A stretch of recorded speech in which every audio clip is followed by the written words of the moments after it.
lalu berusaha menyimpan sesuatu yang bisa membawa manfaat, baik untuk dirinya, untuk anak cucunya, maupun untuk keluarganya, untuk masa kini dan masa depannya.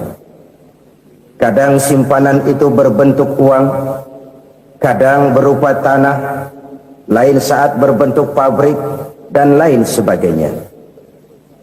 Sementara masa depan yang paling pasti adalah akhirat.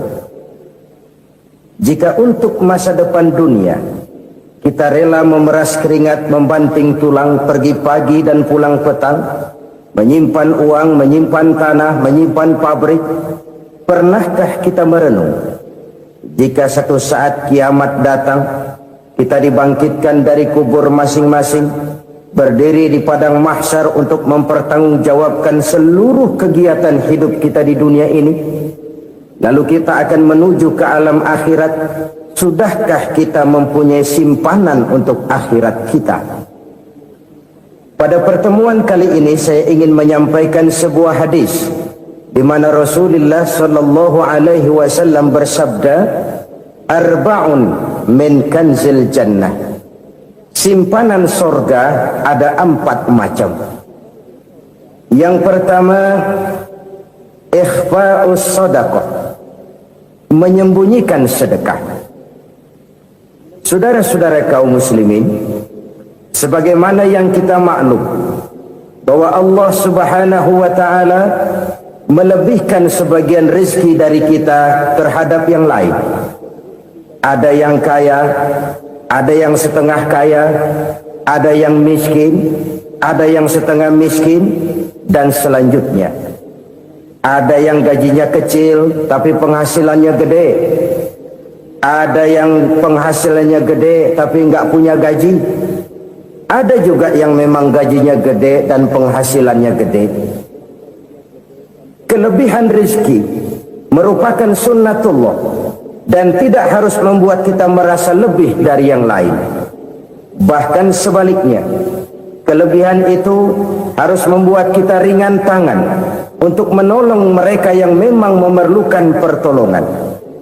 Kalau saudara diberikan ilmu, maka pertanyaan akhirat cuma satu: ilmumu kau amalkan untuk apa? Kalau saudara diberikan umur yang panjang, pengadilan akhirat juga bertanya satu: umurmu kau habiskan di mana? Tapi kalau saudara diberikan harta, pengadilan akhirat akan bertanya dua: hartamu kau dapat dari mana? Kau belanjakan kemana? Dari mananya ditanya dan kemananya juga ditanya. Oleh karena kita akan dimintakan pertanggungan jawab, maka amanah yang bernama harta ini harus kita gunakan dengan sebaik-baiknya. Ada penggunaan yang merupakan kewajiban, itu zakat namanya. Ada penggunaan yang sewaktu-waktu, itu infak namanya. Ada yang lebih sewaktu-waktu lagi, dan itu sedekah namanya. Zakat dia terikat oleh haul dan nisab, oleh putaran batas waktu dan ukuran dari harta itu sendiri. Sedangkan infak terikat oleh situasi dan kondisi perekonomian seseorang. Sedangkan sedekah tidak terikat dengan apapun. Dalam kondisi seperti apapun kita bisa melakukan sedekah dengan yang terkecil sekalipun. Sampai-sampai Rasulullah sallallahu alaihi wasallam mengajarkan, la tahqiranna minal ma'rufi syai'an walau an talqa akhaka biwajhin talik. Atau ada hadis, tabassumuka fi wajhi akhika laka shadaqah. Senyumanmu kepada temanmu adalah sedekah. Jadi untuk melakukan sedekah tidak harus dalam berbentuk uang. Dengan ilmu kita bisa sedekah, dengan tenaga kita bisa bersedekah, dengan pikiran kita bisa bersedekah, bahkan senyum kepada teman itu pun sedekah. Jadi kalau sedekah dengan uang memang belum punya uang, nyengir aja banyakin. Itu asal pada tempatnya, jangan lalu ketemu tiang listrik cengengesan. Tentu tidak pada tempatnya dan tidak wajar. Nah, sedekah yang paling dicintai Allah adalah sedekah yang disembunyikan. Artinya jauh dari sifat riya. Dan kadang-kadang ada orang sedekah itu disebutkan namanya, apa tidak bagus? Kalau memang niatnya ikhlas, ya bagus-bagus saja untuk memberikan sugesti kepada yang lain. Si Fulan bin Fulan nyumbang sekian, diumumkan. Boleh kalau niatnya untuk memberikan rangsangan kepada yang lain supaya dia menyumbang lebih besar dari orang tadi. Tapi kalau itu mendatangkan riya, maka sedekah yang paling dicintai Allah adalah sedekah yang disembunyikan. Tangan kiri saja tidak tahu apa yang diberikan oleh tangan kanan. Sedekah yang dilakukan dengan ikhlas akan merupakan perbendaharaan surga, tersembunyi dari pandangan orang lain, tidak seorang pun tahu. Karena memang sikap yang baik adalah melupakan kebaikan dan mengingat kesalahan. Itu salah satu ciri orang bahagia. Orang yang selalu mengingat kesalahannya dan berusaha melupakan segala kebaikannya. Kalau dia akan ada kebaikan, dia tidak bisa ikut, dia merasa rugi karena dia merasa belum pernah berbuat baik. Tapi kalau akan melakukan kesalahan baru, dia ingat kesalahan yang sudah-sudah, sehingga terhalang baginya untuk melakukan satu kesalahan baru.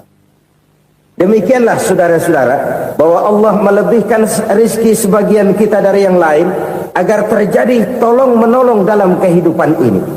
Jadi kesenjangan yang nature, kesenjangan yang alami, itu sunnatullah. Ada yang kaya, ada yang miskin, ada yang kelas menengah. Nah, kenapa lalu sekarang kita berusaha mengentaskan kemiskinan? Oleh karena adanya kesenjangan struktural. Kalau yang kaya bisa semakin kaya, kenapa yang miskin tidak bisa naik jadi ikut sedikit kaya? Sebab pada dasarnya Islam adalah agama yang sejak turunnya sudah berupaya memerangi kemiskinan. Bahkan dikatakan kemiskinan itu mendekatkan kepada kekufuran. Orang kalau miskin udah dekat banget sama kafir. Gampang menjadi kafir. Berapa banyak saudara-saudara kita yang oleh karena soal perut, oleh karena soal materi, terpaksa meninggalkan dan menanggalkan akidahnya, menjual petunjuk yang diberikan Allah dengan kesenangan dunia yang cuma sebentar ini. Na'udzubillah, summa na'udzubillah. Jadi makin kita sembunyikan satu sedekah, semakin banyak perbendaharaan kita di surga. Sedekah yang paling dicintai Allah adalah sedekah yang disembunyikan. Malahan ada seorang sufi, dia punya kebiasaan kalau pergi sholat Jumat dia bawa uang, itu uang dia taruh di bawah tikar masjid. Dia niat sedekah kepada siapa saja yang nemuin itu duit. Maksudnya apa? Supaya yang nemuin nggak tahu siapa yang punya duit.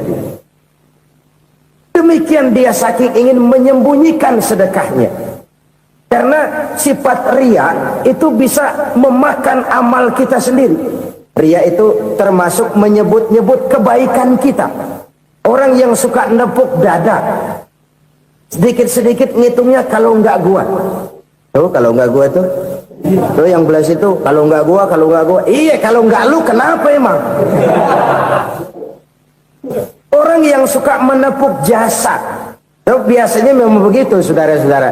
Kalau perang lagi berkecamuk, orang nggak sempat ngaku jadi pahlawan. Tapi begitu perang selesai, yang kagak kenal bedil ngaku pahlawan. Itu sesuatu yang biasa. Oleh karenanya, orang-orang yang ikhlas dalam bersedekah, disembunyikannya sedekah itu, Allah cinta betul. Malahan ada hadis memberikan jaminan, inna shadaqatal mar'il muslimi tazidu fil umri wa tadfa'u mitatas su'i. Sesungguhnya sedekahnya seorang mukmin tazidu fil umri, bisa menambah umur panjang. Wa tadfa'u mitatas su'i, dan menyelamatkan manusia dari mati secara su'ul khatimah. Jadi siapa yang kepengen panjang umur, banyaklah sedekah. Yang bosan hidup, pelit terus. Sedekah menambah panjang umur dan menyelamatkan manusia dari mati secara su'ul khatimah.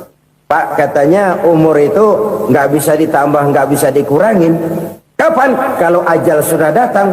Fa idza jaa ajaluhum la yastakhiruna sa'atan wa la yastakdimun. Kalau ajal datang tidak bisa dimajukan, tidak bisa dimundurkan. Itu kalau ajal sudah datang. Tidak bisa lagi umur ditambah dikurangi, sudah datang. Tapi kalau belum datang, itu kan haknya Allah. Mau ditambah, mau dikurangi, hak prerogatif Allah. Sebagai pencipta manusia, Allah maha kuasa dan maha mampu. Sedekah ini menambah panjang umur dan menyelamatkan manusia dari mati secara su'ul khatimah. Itu orang mati kan sama ya, kondisinya mati, nggak nafas. Tapi hakikat mati kan lain-lain. Ada yang mati itu husnul khatimah, baik akhirnya. Misalnya lagi ngaji mati, lagi sholat mati, lagi sedekah mati. Ini yang dinamakan dengan husnul khatimah, baik di akhirnya. Sebaliknya ada yang su'ul khatimah, jelek di akhirnya. Ini yang jadi catatan akhir. Lagi nyekek botol, mampus. Lagi banting kartu, modar. Su'ul khatimah, jelek pada akhirnya. Sedekah menyelamatkan manusia dari mati secara su'ul khatimah. Dan kita semua kepengen mendapat husnul khatimah, jauh dari su'ul khatimah. Oleh sebab itu yang bisa menyelamatkan kita dari penyakit itu antara lain adalah sedekah yang disembunyikan, yang dikerjakan dengan ikhlas karena Allah.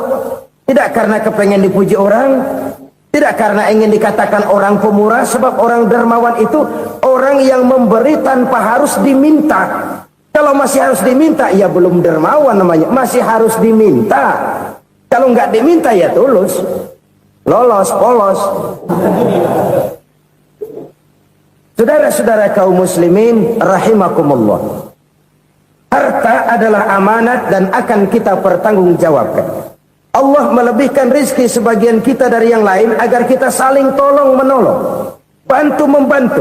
Nabi janjikan siapa yang meringankan beban saudaranya muslim di dunia, Allah akan meringankan bebannya di akhirat nanti. Sebuah jaminan dari baginda Nabi. Si orang yang kita bantu barangkali tidak bisa membalas, Allah yang akan membalas lewat jalan lain yang tidak pernah kita sangka-sangka. Ada orang tanya, Pak, ini ada orang nyumbang masjid sambil marah-marah, bagaimana? Saya bilang sumbangannya aja ambil, marahnya jangan. Marahnya jangan diambil, itu urusan dia. Saudara-saudara kaum muslimin rahimakumullah, umat Islam ini kan umat yang punya potensi besar. Kadang kita merenung, kenapa kadang-kadang pembangunan masjid kok lambat sekali? Kalau hotel hari ini peletakan pertama, bulan depan peresmian. Supermarket hari ini peletakan batu pertama, minggu depan peresmian. Tapi kalau sudah yang namanya masjid, kadang-kadang peletakan batu pertama sekaligus jadi batu terakhir. 3 tahun, 4 tahun, campur nebar jalak di jalanan, duit dijaring kayak ikan sepat. Apa tidak ada orang Islam yang kaya? Banyak. Apa tidak ada pengusaha muslim yang jadi konglomerat? Ada. Lalu yang belum banyak itu yang komit terhadap nilai-nilai agamanya. Akhirnya kita jatuh jadi umat yang lemah. Belum ada pengusaha konglomerat muslim buka pabrik supermi cap bedug misalnya umpamanya atau pabrik kecap cap sorban supaya identitas keislamannya sedikit kelihatan. Kita jatuh jadi umat yang lemah karena potensi tidak terinventarisir dengan baik. Kita ini ibarat kompor yang cuma matengin nasi orang lain. Potensi kita dimanfaatkan oleh orang lain. Ukhuwah Islamiyah kita baru terbatas kepada silaturahmi. Ukhuwah di bidang ekonomi kita lemah, ukhuwah di bidang kebudayaan kita lemah, apalagi ukhuwah di bidang politik kita lebih rapuh lagi. Padahal ukhuwah itu adalah totalitas kehidupan manusia, menyangkut ipolexosbud, memerlukan nilai-nilai ukhuwah. Jadi oleh karena itu mari kita menyadari di dalam harta kita, walaupun kita yang cari, pergi pagi, pulang sore, peras keringat, banting tulang, di sana ada harta anak yatim, di sana ada hak masjid, di sana ada hak pesantren, di sana ada hak jihad. Berbahagialah seseorang apabila dia oleh Allah dijadikan keran.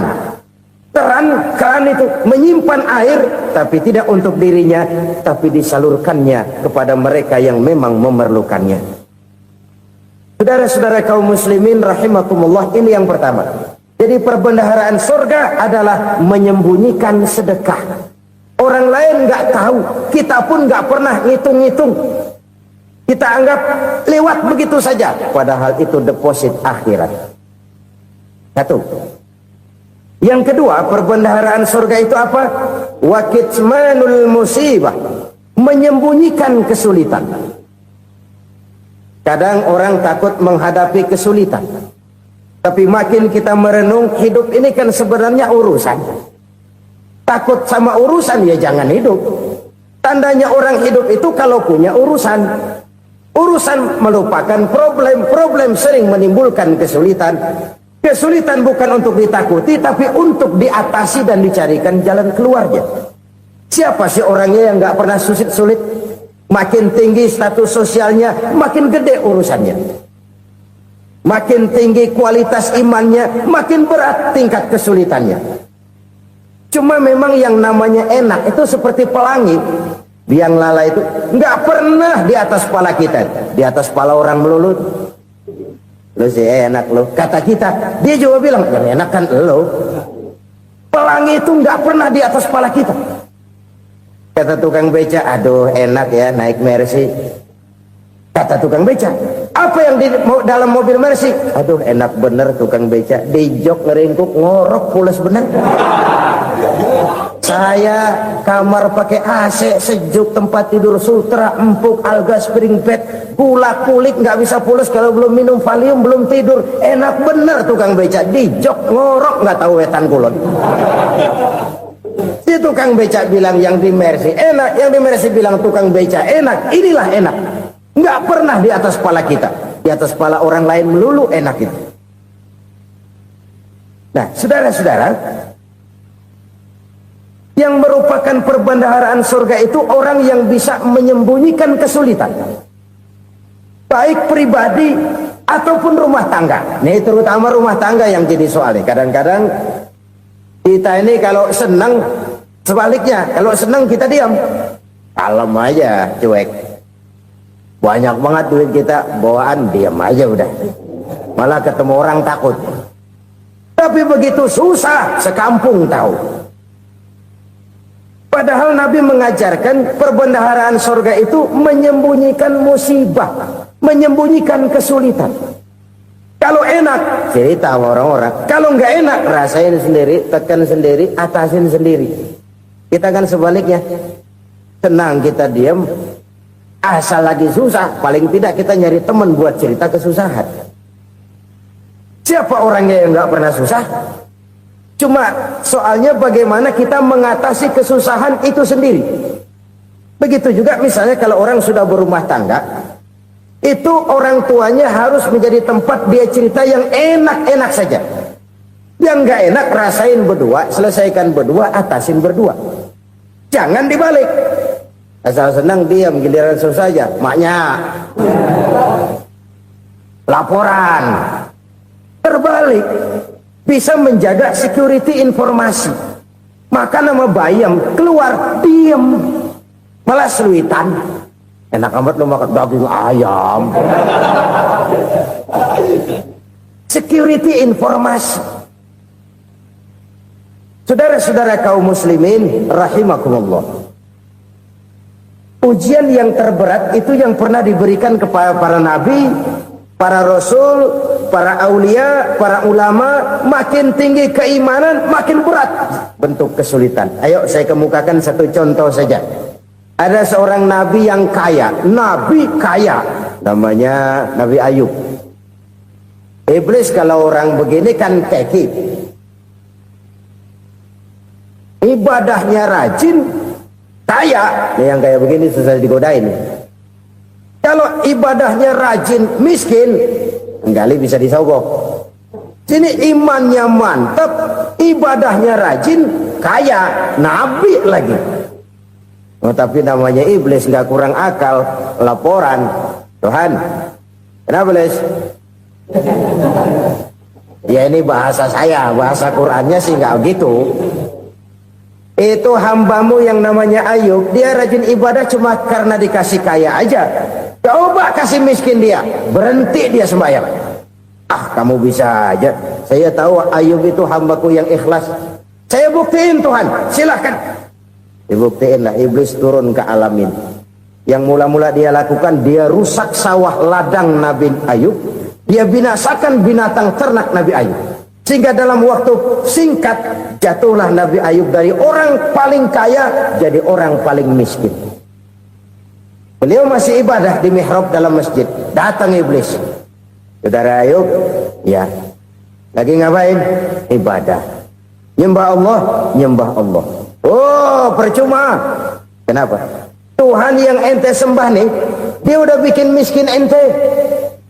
Sawah ladang ente hancur lebur, binatang ternak binasa. Sekarang ente jadi orang paling miskin. Ngapain nyembah Tuhan kayak begitu? Tekor. Udah berhenti dah ibadah, berhenti ibadah. Ini iblis sama Tuhan lapornya lain, yang dikerjakan kepada Nabi Ayub juga lain. Benar begitu iblis, kata Nabi Ayub. Iya, sawah ladang saya habis, buras. Binatang ternak saya binasa, binasa. Saya miskin, bangpak. Apa jawab Nabi Ayub? Bukan innalillahi, ya, ini hebat. Alhamdulillahillazi a'tani wa akhza minni.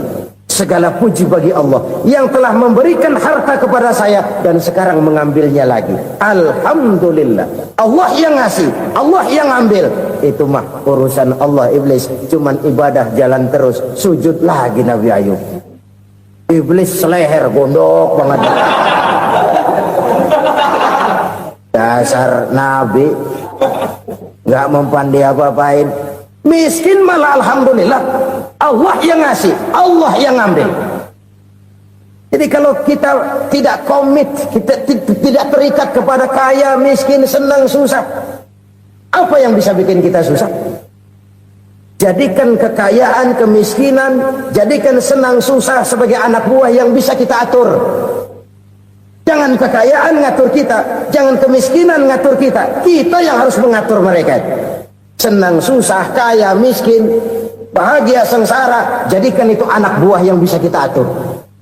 Kalau sekarang kita kaya, lain saat boleh jadi kita miskin, semiskin-miskinnya. Allah yang ngasih, Allah yang ambil.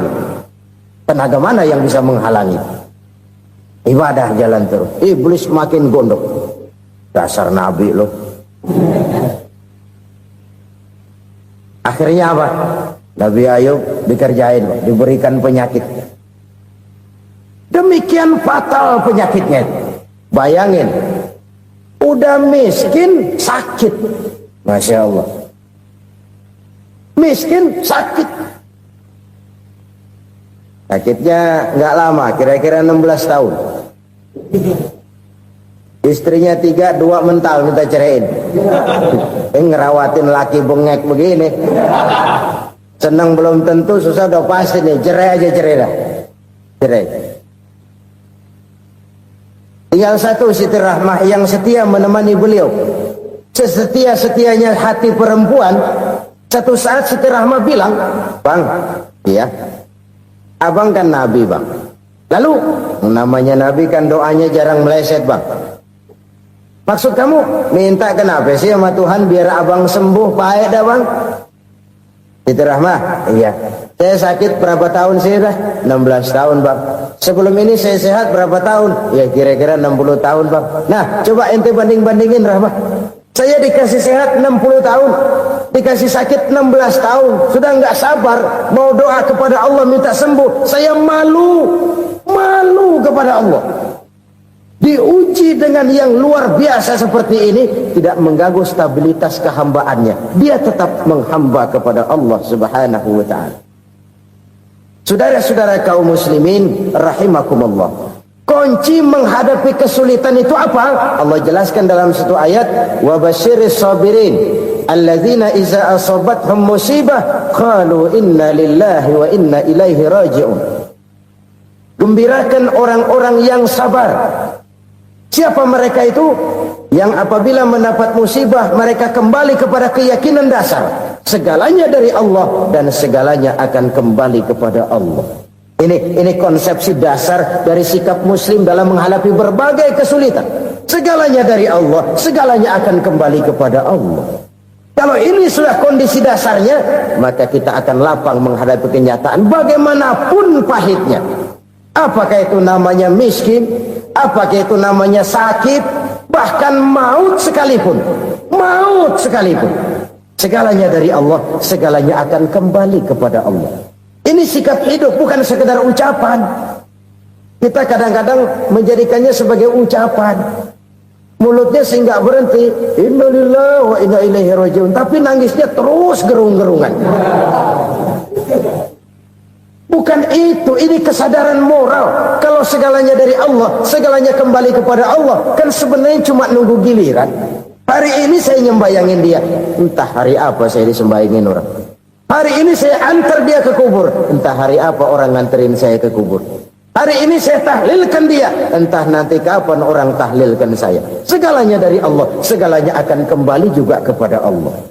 Oleh sebab itu saudara-saudara, kesulitan bukan untuk ditakuti. Kesulitan justru untuk diatasi, dicarikan jalan keluarnya. Dan tidak ada orang yang tidak pernah mendapat kesulitan. Tidak ada. Semakin tinggi status sosial, semakin tinggi kualitas keimanan, semakin besar juga tingkat kesulitan. Hanya saja bagaimana cara kita mengatasinya. Dan Al-Quran menyatakan, inna ma'al usri yusra. Di balik kesulitan itu pasti ada kemudahan. Roda itu berputar. Karena itu Rasulullah sallallahu alaihi wasallam mengingatkan kepada kita, ta'arraf ilallahi fir raha ya'rifka fis syiddah. Ingatlah kepada Allah di waktu kamu senang, supaya Allah ingat kepada kamu di waktu kamu susah. Kalau waktu senang kita ingat kepada Allah, kita susah, Allah tidak akan meninggalkan kita. Tapi kalau waktu senang kita jauh dari Allah, sujud tidak sempat, dengan masjid jauh, ketika senang kita lupakan Allah. Nanti begitu kita susah, Allah lupakan kita. Dan itu menyakitkan. Oleh karena itu orang-orang tua kita dulu bilang, kalau lagi sehat ingat-ingat lu bakal sakit nanti. Kalau lagi kaya ingat-ingat satu saat kita bakal jatuh miskin. Bahkan kalau lagi muda ingat-ingat kita bakal tua. Dan yang terpenting kalau lagi hidup ingat-ingat kita bakal mati. Saudara-saudara kaum muslimin rahimakumullah. Jadi yang kedua yang merupakan perbendaharaan surga, menyembunyikan musibah. Saudara-saudara kaum muslimin rahimakumullah. Hal ketiga yang merupakan perbendaharaan surga adalah wasilatur rahmi. Orang yang suka bersilaturahmi. Sebagaimana yang kita maklum bahwa manusia adalah makhluk yang disebut zon politika. Makhluk sosial yang tidak mungkin hidup sendiri-sendiri. Betapa dan siapapun kita memerlukan orang lain. Bodoh betul manusia kalau tinggal di tengah masyarakat tapi tidak mau bermasyarakat. Merasa hebat sendiri, pintar sendiri, gagah sendiri, kaya sendiri. Mungkin kalau mati juga ngubur sendiri. Jangankan kita di sini, di sorga saja Nabi Adam waktu sendirian bengong melulu, mondar mandir. Allah tegur dam sepidam. Ini kalau bahasa saya. Iya Tuhan, sepi ini nggak ada coret-coretan pisan ini. Diciptakan Siti Hawa baru anteng Nabi Adam. Itu di surga. Cobalah. Umpamanya saudara tinggal di Jakarta nih. Kayak bener. Apaan aja di Jakarta punya saudara dah. Jembatan Semanggi ambil. Monas buntel bawa pulang. Hotel-hotel ambil semua. Cuman tinggal di Jakarta sendirian, apa enaknya? Betapa dan siapapun kita perlu orang lain. Tidak ada seorang pun yang bisa memenuhi kebutuhan hidupnya secara sendiri-sendiri. Nah, Islam telah menyelamatkan manusia dari ras diskriminasi. Mengikat manusia dengan persaudaraan yang berlandaskan kepada akidah. Karena itu dianjurkan bersilaturahmi. Bahkan Nabi menyatakan, man arada ayyubsata lahu fi rizqihi wa yunsa'a fi atharihi falyasil rahimah. Siapa yang kepengen diluaskan rezekinya dan dipanjangkan usianya, banyaklah ia bersilaturahmi. Siapa yang kepengen dimudahkan rezekinya, hendaknya ia banyak bersilaturahmi. Kalau banyak teman, kesulitan kan paling tidak ada tempat cerita. Udah susah, sendirian kita pikirin diri, nggak ada tempat tukar pikiran. Cepet banget sama bengek. Dilawan sendiri. Nah, secara makro kita bisa berkata, tidak mungkin ada kemenangan kalau tidak ada kekuatan. Tidak ada kekuatan kalau tidak ada kesatuan dan persatuan. Tidak mungkin ada kesatuan dan persatuan tanpa semangat silaturahmi. Kalau umat Islam mau menang, dia harus kuat. Kalau umat Islam mau kuat, dia harus bersatu. Kalau umat Islam mau bersatu, dia harus membudayakan silaturahmi ini. Bahkan sampai-sampai kata Nabi, kalau bisa cari nilai tambah. Apa? Silman qata'ak. Bersilaturahmilah kau kepada orang yang marah denganmu. Masya Allah, indahnya ajaran agama kita. Orang yang marah pun kepada kita, kata Nabi, kalau bisa bersilaturahmilah kepadanya, kepada orang yang marah itu. Di situ nilai tambah. Cuman jujur nih hadis, ngucapinnya gampang, ngamalinnya yang berat banget. Orang marah sama kita, kita disuruh silaturahmi. Ada apa malu? Lu marah, ada gua marahan lagi. Gue pikirin. Saudara-saudara kaum muslimin rahimakumullah. Tapi ini yang diajarkan, bahkan ini yang dicontohkan oleh baginda Rasul. Bagaimana begitu mudah, misalnya satu saat Abu Jahal ini ngatur strategi bagaimana bikin Muhammad celaka. Dia gali lubang di depan tempat tidurnya. Dia tutupin daun korma. Terus dia panggil seseorang, ke sini. Kasih tahu Muhammad, pamannya sakit keras, minta ditengokin. Berangkat orang ini ke sana. Muhammad, labbaik. Pamanmu sakit keras, dia minta ditengokin. Baik, saya akan datang menjenguk beliau. Berangkatlah Nabi ke rumah Abu Jahal tanpa prasangka apapun. Abu Jahal udah pasang stil, selimut 3 rangkap setengah dia pakai, persis kayak orang meriang. Tapi sembari ngintip dari balik selimut. Begitu Muhammad buka pintu, nah masuk perangkap nih. Muhammad jalan menuju tempat pembaringan. Makin lama makin dekat, makin lama makin dekat, makin dekat ke lubang yang dipasang oleh Abu Jahal itu. Dalam hati Abu Jahal, terus dah jatuh, mampus dah lo ini. Mampus lo hari ini nih. Apa yang terjadi? Malaikat Jibril datang. Muhammad, pamanmu cuma pura-pura sakit.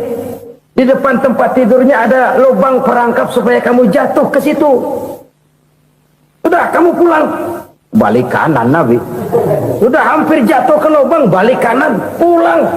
Bayangin kecewanya Abu Jahal. Muhammad dikit lagi, Muhammad dikit lagi. Enggak paman, saya pulang aja. Emosi bangun dari tempat tidur, enggak sadar kalau lagi pura-pura sakit. Lompat ngejar Nabi, dia lupa dengan lubang yang dia gali. Usrak, nyemplung sendiri ke dalam lubang.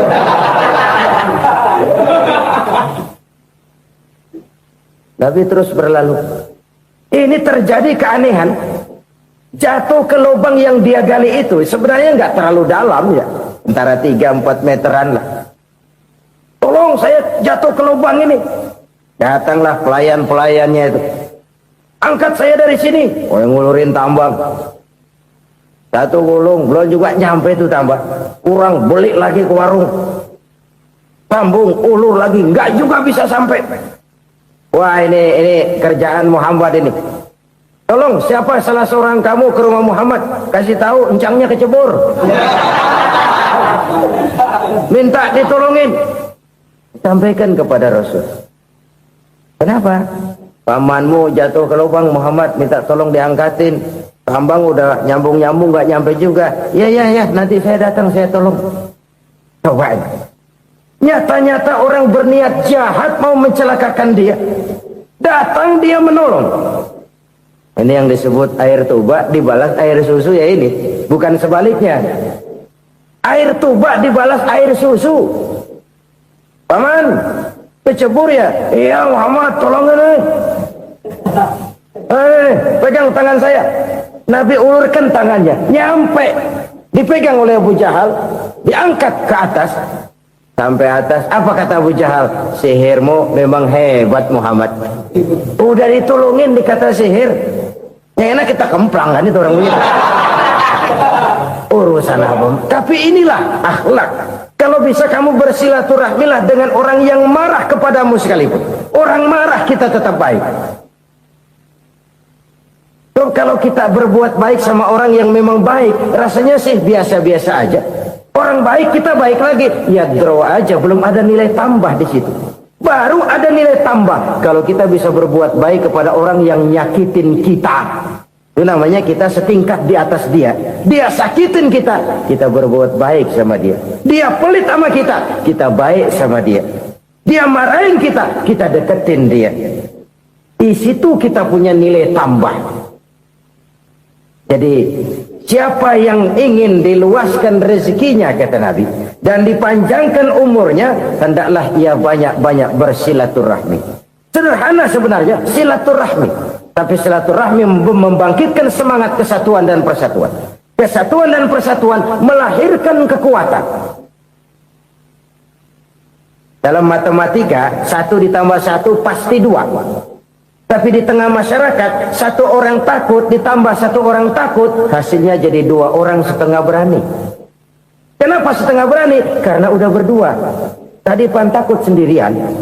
Kalau dia kumpul turu-turu takutlah jadi berani. Kita yang lemah, kita yang tidak berdaya, kita yang miskin, kalau mau kompak bersatu, apa yang nggak bisa kita kerjain? Apalagi tinggal di kota besar, pilihan cuma 2. Bertahan atau minggir. Bertahan atau minggir. Untuk bisa bertahan harus mampu bersaing. Untuk mampu bersaing harus punya keahlian. Keahlian harus ditunjang dengan pendidikan, ditambah oleh kekompakan sebagai umat. Udah miskin mencar mulu, orang injek gitu. Orang nggak pandang urusan apa malu.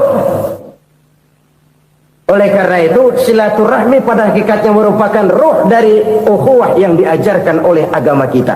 Bagaimana Islam menyelamatkan masyarakat manusia dari ras diskriminasi, mengikat manusia, dan tidak ada persaudaraan yang lebih indah selain persaudaraan yang diikat dengan nilai-nilai akidah. Sepanjang orang di jalan Allah, itulah saudara kita. Keluar dia dari jalan Allah, selesailah persaudaraan sampai di situ. Karena itu, kalau ingin menyimpan sesuatu di surga, banyaklah bersilaturahmi. Datang ke rumah ini, datang ke rumah itu, dan lain sebagainya. Itu simpanan kita di akhirat nanti. Ini yang ketiga. Saudara-saudara, yang keempat, perbendaharaan surga itu apa? Wa qawlu la hawla wa la quwwata illa billah. Ucapan la hawla wa la quwwata illa billah. Ibadah kan ada yang berat, modalnya besar. Bangun masjid berat, modalnya besar. Bangun rumah sakit berat, modalnya besar. Ada ibadah yang berat, tapi modalnya ringan. Misalnya puasa. Puasa itu berat, mengendalikan nafsu. Kalau sekedar nggak makan, nggak minum sih enteng. Mengendalikan nafsu. Itu jihad terbesar, tapi kan modalnya ringan, cuma niat saja. Ini ibadah berat, modalnya ringan. Ada ibadah yang ringan, modalnya juga enteng. Seperti termasuk ucapan la haula wa la quwwata illa billah. Tanpa sadar, la haula wa la quwwata illa billah. Nyelengin tuh di surga. Nyelengin, kita nggak terasa. Nyelengin simpenan akhirat. La haula wa la quwwata illa billah. Nyimpan lagi.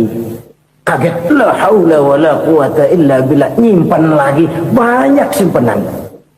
Walaupun sebenarnya yang dimaksud di sini adalah kesadaran batin bahwa tidak ada daya dan kekuatan kecuali Allah. Itu intinya. Kita memulai pekerjaan disunahkan baca bismillah, kan begitu. Apa itu? Kesadaran moral. Bahwa ini saya bisa kerjakan. Saya kerjakan ini dengan menyebut nama Allah. Kenapa? Kalau Allah tidak memberikan daya dan kekuatan, mana mampu saya kerjakan ini. Maka saya kerjakan ini dengan menyebut nama Allah. Bismillah. Kesadaran moral. Manusia hanya wajib berusaha, tapi nggak pernah wajib berhasil.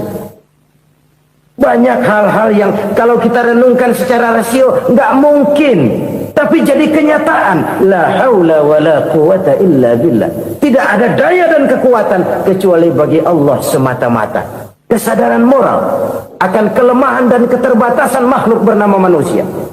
Kadang kita kagum dengan otak, tapi kita sering lupa sama yang bikin otak. Padahal bagaimanapun hebatnya otak, yang bikin otak pasti lebih hebat dari otak. Nggak percaya, silahkan otak-otakan. Inilah kecenderungan. Kita kagum dengan pesawat-pesawat mutakhir, bukan main, besi gede banget terbang itu. Alangkah hebatnya. Lalu apa yang bikin otak tidak lebih hebat dari itu semua? Kita puji laut, apa yang bikin laut tidak lebih hebat dari laut itu? La haula wala quwata illa billah. Tidak ada daya dan kekuatan kecuali Allah. Apa yang bisa kita lakukan kalau tidak karena daya dan kemampuan yang diberikan oleh Allah kepada kita? Lahirlah sikap tawadu, rendah hati, tidak melonjak menjadi angkuh dan sombong, sadar akan kelemahan dan keterbatasan diri. Sebagai makhluk yang diciptakan oleh Allah Subhanahu wa ta'ala. Jadi satu sisi ini ucapan yang berpahala, la haula, jadi wiridan. Pada sisi lain ini kesadaran moral, sikap mental, kesadaran batin bahwa yang punya daya dan kekuatan itu cuma Allah. Kita nggak pantas untuk sombong, sebab sombong itu pakaiannya Allah. Kita nggak sedang pakai pakaian Allah, kegedean. Dan makin kita renungi, makin terbentur. Apa sih yang bisa kita sombongin? Kita mau sombong apa? Kaya? Pintar? Itu kan semua relatif. Di atas langit masih ada langit lagi. Jadi oleh karenanya, marilah kita menyadari. Manusia hanya wajib berusaha, tapi tidak pernah wajib berhasil. Yang berusaha saja tidak wajib berhasil, apalagi yang tidak berusaha.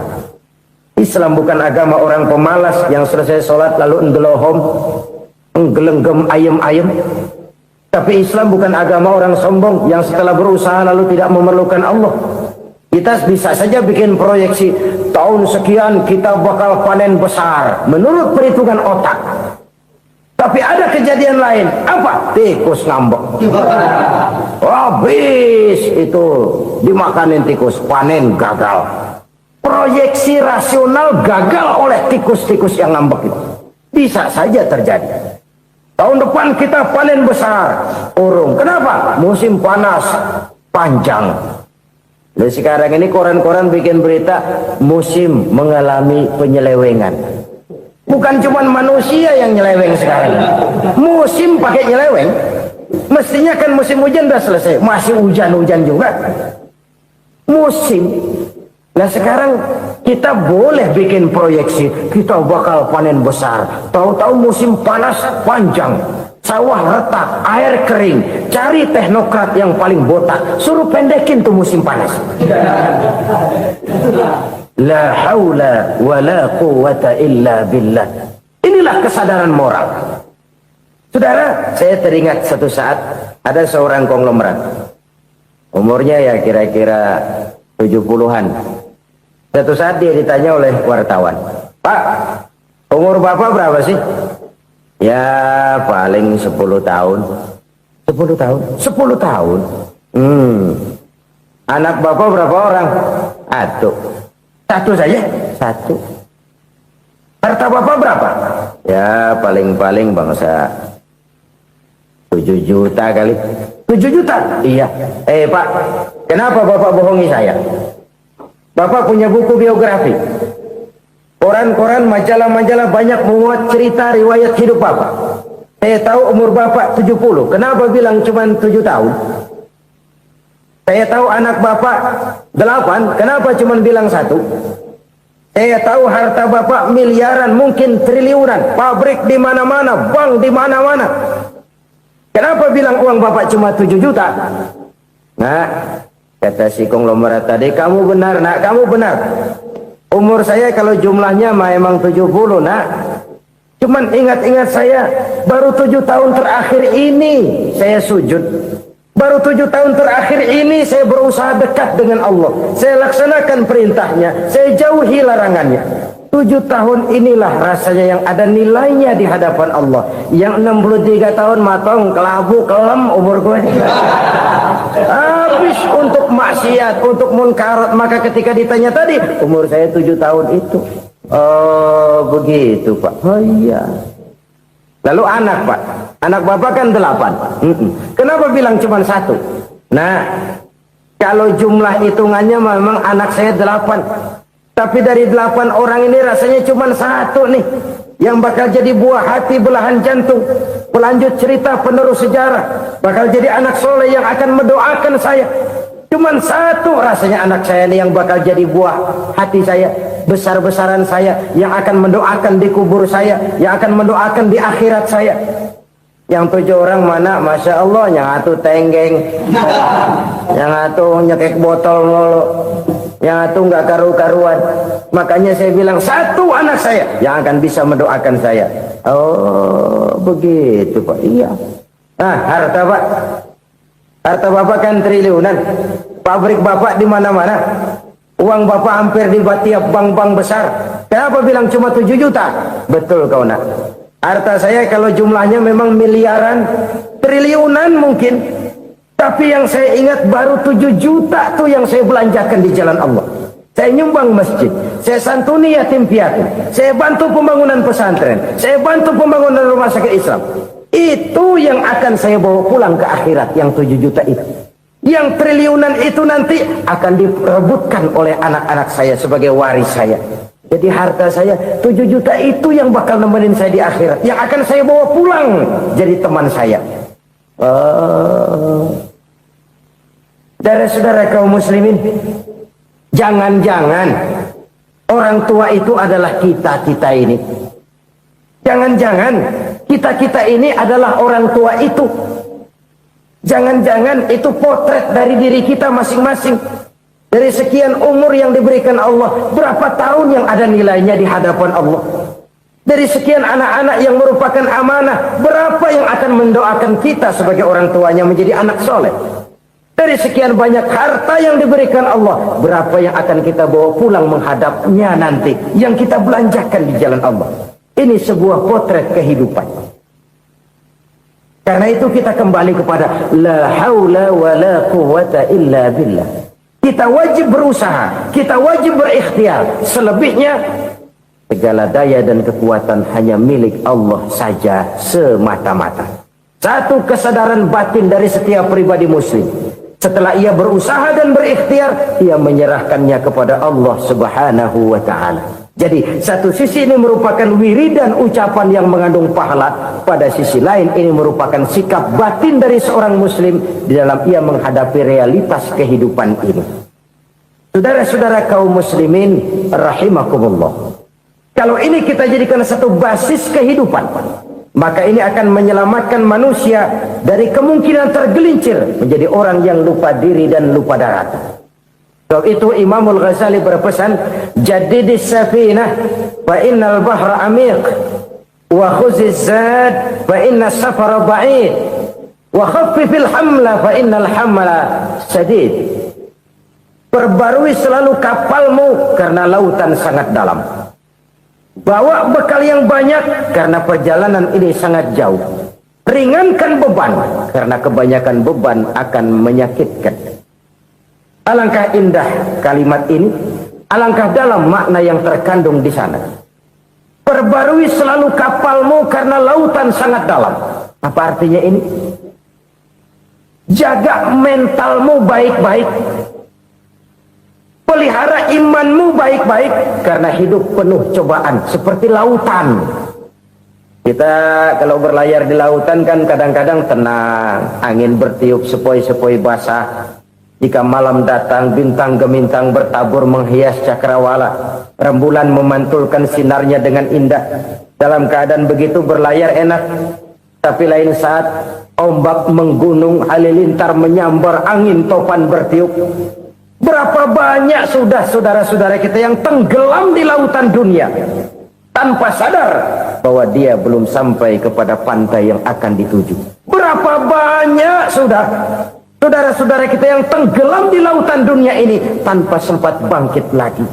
Dia menyangka sudah sampai kepada tujuannya. Hati-hati kapal jangan sampai bocor karena lautan sangat dalam.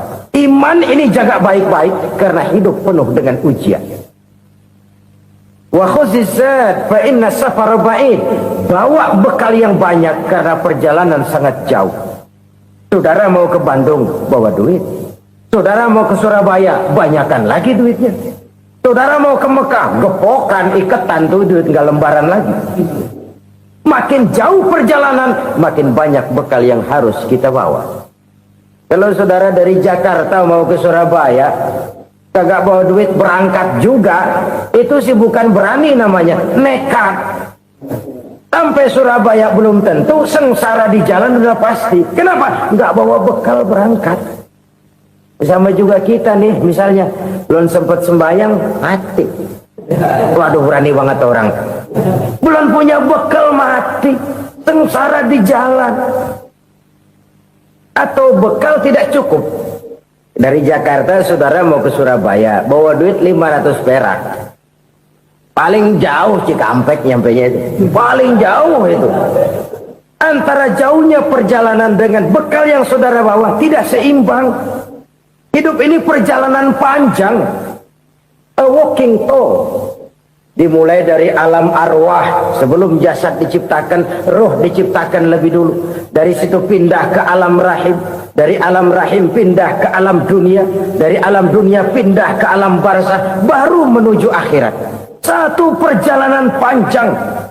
Kalau bekal tidak bawa, sengsara di jalan. Bawa bekal yang banyak karena perjalanan ini sangat jauh. Wa khaffifil hamla, ringankan beban karena beban itu cuma akan menyulitkan. Kalau bekal itu sih keperluan, tapi beban nggak kita perluin, coba ngeberat-beratin. Apa ini beban? Dosa, kecurangan, kebatilan, kesoliman, ketidakadilan, kesewenang-wenangan. Itu akan jadi beban kita di akhirat. Alangkah celakanya, perjalanan panjang, bekal tidak bawa, beban kelewat banyak, alamat sengsara di jalan. Pahala tidak ada, dosa berlipat ganda. Na'udzubillah, summa na'udzubillah. Kalau kita rangkum nasihat Al-Ghazali dengan kisah si konglomerat tadi, kita akan mengambil kesimpulan. Pertama, bekal terbaik dalam menghadapi gejolak kehidupan ini tidak lain adalah iman. Yang kedua, pahala dan dosa. Dua hal kontroversial. Pahala adalah bekal, dosa adalah beban. Tapi kita sekarang kan tidak begitu terangsang kepada yang abstrak. Orang berlomba mencari yang konkret-konkret saja. Yang real. Kalau memang dosa, benjol dong. Kira-kira begitu. Kira-kira begitu. Persis orang Yahudi dulu. Orang Yahudi itu kan pernah minta kepada Nabi Musa. Ya Musa, lan nu'mina laka hatta narallaha jahrah. Musa, kami nggak bakal mau beriman kepada Allah kalau belum kami lihat Allah ada nongkrong di depan kami. Kalau memang Tuhan ada, taruh dong di depan kami. Mau yang konkret-konkret saja. Kalau memang dosa, benjol dong. Kalau memang pahala, berasa dong. Orang terangsang kepada yang real, yang konkret-konkret saja. Karena itu, untuk mengejar dosa, orang mau bayar. Tapi untuk mengejar pahala, walaupun tidak bayar, orang segan. Ini yang dikatakan oleh Nabi, kamu mengharapkan ke surga, tapi kamu berat melaksanakan sesuatu yang bisa membawa kamu ke surga. Kamu ingin jauh dari neraka, tapi tiap saat kamu lakukan perbuatan-perbuatan yang justru menjerumuskan kamu ke neraka. Idda'aitum an-najata minan nar wa ramaitum fiha anfusakum. Kamu ingin selamat dari neraka, tapi kamu lemparkan diri kamu ke neraka. Kamu ingin masuk surga, tapi berat sekali kamu melakukan perbuatan-perbuatan yang bisa menyampaikan kamu di surga. Saudara-saudara kaum muslimin rahimakumullah. Jadi hal keempat yang merupakan perbendaharaan surga adalah la haula wa la quwwata illa billah. Satu sisi ini merupakan ucapan yang memperberat timbangan akhirat. Pada sisi lain ini merupakan sikap hidup seorang muslim. Kesadaran batin yang sangat dalam bahwa tidak ada daya dan kekuatan kecuali Allah. Dan itu kita simbolkan pada saat memulai pekerjaan dengan Bismillah. Dengan menyebut nama Allah. Satu kesadaran moral. Saya hanya bisa melakukan ini karena diberikan daya dan kekuatan oleh Allah. Lahirlah sikap tawadu, rendah hati, tidak melonjak menjadi angkuh dan sombong. Saudara-saudara, sampai sini dulu jumpa kita kali ini. Semoga 4 perbendaharaan surga ini dapat kita lakukan, yang kelak akan merupakan bekal kita di kemudian hari nanti. Amin ya rabbal alamin. Terima kasih atas segala perhatian. Mohon maaf atas segala kekurangan. Usikum wa iyaya bitaqwallah. Wassalamualaikum warahmatullahi wabarakatuh.